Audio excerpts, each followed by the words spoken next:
வந்துட்டு வருது. இந்த 5 லேயர்ஸ் வந்து ட்ராவல் பண்ணி வர சொல்லு அது வந்து க்ளீனான ஃப்ரெஷ்ஷான வாட்டராக இந்த பார்ட்டிஷனில் கலெக்ட் பண்ணுவோம்.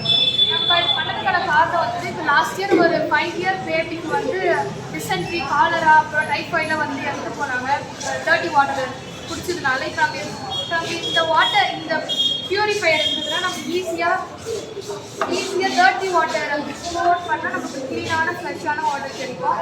இதில் நம்ம மெயினாக வந்து ஆக்டிவேட்டட் சார்ஜ் யூஸ் பண்ண